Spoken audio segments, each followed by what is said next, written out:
దేశ అభివృద్ధికి మాజీ ఉప ప్రధాని బాబు జగ్జీవన్ రామ్ సేవలు ఎనలేనివన్నారు ఏఐసీసీ చీఫ్ ఖర్గే. దళిత, బడుగు, బలహీన వర్గాల గొంతుకగా పనిచేశారని కొనియాడారు. ఉత్తరప్రదేశ్లో భూమాఫియా ఆగడాలు పెరిగాయన్నారు. ఎస్పీ చీఫ్ అఖిలేష్ యాదవ్ ఛత్తీస్గఢ్లో అమిత్ షా పర్యటన సక్సెస్ చేయడానికి గిరిజనులను బీజేపీ బలవంతంగా తరలించిందన్నారు కాంగ్రెస్ నేతలు.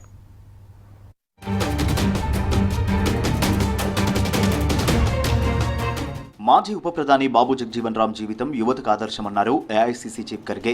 జీవితాంతం దళిత, వెనుకబడిన తరగతుల గొంతుకగా పనిచేశారని కొనియాడారు. వారి హక్కులు, గౌరవం కోసం నిరంతరం పోరాడారని చెప్పారు. బాబు జగ్జీవన్ జయంతి సందర్భంగా ఢిల్లీలోని స్మృతివనంలో నివాళులర్పించారు ఖర్గే. ఎల్ఓపీ రాహుల్ గాంధీ దేశ తొలి దళిత రక్షణ మంత్రిగా చేసిన సేవలు గుర్తు చేసుకున్నారు. బంగ్లాదేశ్ యుద్ధంలో దేశానికి నిర్ణయాత్మక విజయాన్ని అందించారన్నారు ఖర్గే.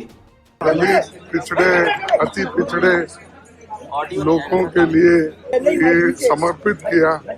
उसके अलावा भी उन्होंने जो कोई मिनिस्ट्री में आए वो हर मिनिस्ट्री में अपना छाप डाले।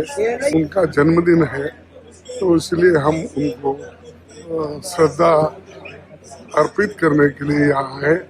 దేశ అభివృద్ధికి డాక్టర్ బాబు జగ్జీవన్ రామ్ అంకిత భావంతో పనిచేశారన్నారు. లోక్సభ మాజీ స్పీకర్ మీరా కుమార్ భిన్న జాతుల సంస్కృతిని ఏకం చేసిన ఘనత జగ్జీవన్ రామ్కే దక్కుతుందన్నారు. మాజీ ఉప ప్రధాని జగ్జీవన్ రామ్ జయంతి సందర్భంగా కాంగ్రెస్ నేతలతో కలిసి చిత్రపటానికి నివాళులర్పించారు.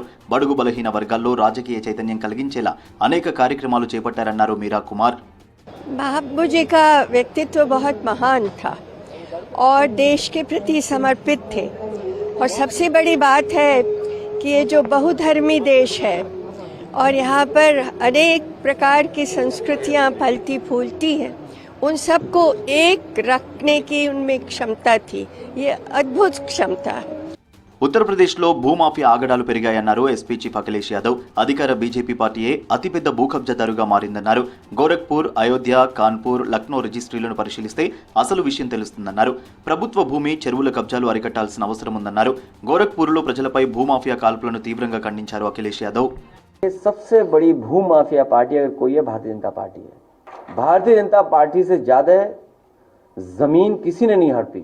गोरखपुर, अयोध्या, कानपुर और लखनऊ, इन 4 जिलों की रजिस्ट्रियों की जांच कर लें. और सुप्रीम कोर्ट, हाई कोर्ट ने न जाने कितनी बार बुलडोजर को इनह्यूमन बोला कि ये काम करने का तरीका नहीं हो सकता है. బీహార్ అసెంబ్లీ ఎన్నికల్లో ఇండియా కూటమి విజయం సాధిస్తుందని ధీమా వ్యక్తం చేశారు ఆర్జేడీ నేత తేజస్వి యాదవ్. ఎన్నికల తర్వాత సీఎం నితీష్ కుమార్ను బీజేపీ గాలి కుదిలిస్తుందని చెప్పారు. ఎన్డీఏ పాలనతో బీహార్ ప్రజలు విసిగిపోయారని చెప్పారు. తాము అధికారంలోకి రాగానే వక్ఫ్ సవరణ బిల్లును చెత్తబుట్టలో పడేస్తామన్నారు తేజస్వి యాదవ్.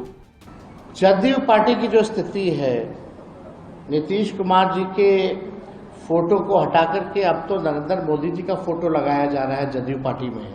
भाजपा के लोग नीतीश कुमार जी को जैसे तैसे केवल चुनाव तक साथ रखेंगे. उसके बाद पूरी बिहार की जनता जानती है कि उनके साथ भाजपा के लोग जो है क्या करेंगे. ఛత్తీస్గఢ్లో అమిత్ షా పర్యటనకు గిరిజనులను బీజేపీ బలవంతంగా తరలించిందని ఆరోపించింది కాంగ్రెస్ పార్టీ. బస్తర్ ఏరియాలో గిరిజనులను తరలిస్తున్న వాహనం బోల్తా పడడంతో చాలా మందికి తీవ్ర గాయాలయ్యాయని తెలిపింది. అమిత్ షాను సంతృప్తిపరచడానికి బీజేపీ ప్రభుత్వం ప్రజల ప్రాణాలు పణంగా పెట్టిందంటూ ఆగ్రహం వ్యక్తం చేసింది. పరిపాలన, సంక్షేమం ద్వారా కాకుండా డబుల్ ఇంజిన్ ప్రభుత్వం బలవంతంగా జనాన్ని తరలించి ప్రోగ్రాం విజయవంతం చేసే ప్రయత్నం చేస్తుందని విమర్శించింది కాంగ్రెస్.